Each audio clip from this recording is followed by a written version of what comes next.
Corona काळामध्ये PM care फंडात लाखो करोडो रुपये जमले होते। या पैशातून शेतकऱ्याला कर्जमुक्त करा अशी मागणी उद्धव ठाकरेंनी केली होती। तर कोविड काळात पीएम केअर फंडामध्ये 600 कोटी रुपये जमा झाले असताना उद्धव ठाकरेंनी 1 रुपया खर्च केला नाही। त्यामुळे त्यांनी कोणाला किती शहाणपण शिकवावं असं प्रत्युत्तर मुख्यमंत्री देवेंद्र फडणवीसांनी दिलंय।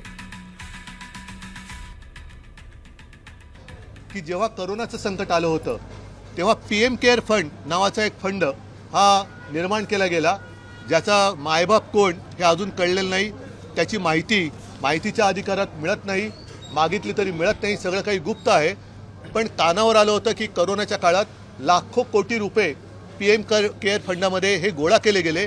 पंतप्रधानांनी सांगतो की पीएम केअर फंड आता वापरा, नाहीतर कोणाची केअर घेताय तुम्ही? पीएम केअर फंडातून माझ्या शेतकऱ्यांना कर्जमुक्त करा, नाहीतर शेतकऱ्याला पर हेक्टरी 50,000 रुपये द्या। या ठिकाणी पीएम केअर फंडासारखा फंड हा माजी मुख्यमंत्री उद्धवजी ठाकरे यांना तयार करण्याकरता केंद्र सरकारने परवानगी दिली।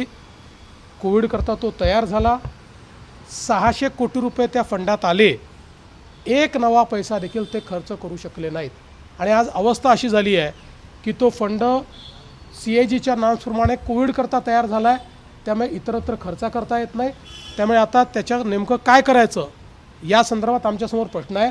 त्यामुळे 600 कोटी रुपये आपल्या फंडात असताना, लोकांनी ते दिलेले असताना आणि लोक पटापटा मरत असताना एक नवा पैसा जे खर्च करू शकत नाही, त्यांनी कोणाला किती शहाणपण शिकवावं हे देखील ठरवलं पाहिजे। आता isakal.com आहे देशातील नंबर 1 ची मराठी न्यूज वेबसाईट। प्रत्येक अपडेटसाठी isakal.com ला नक्की भेट द्या।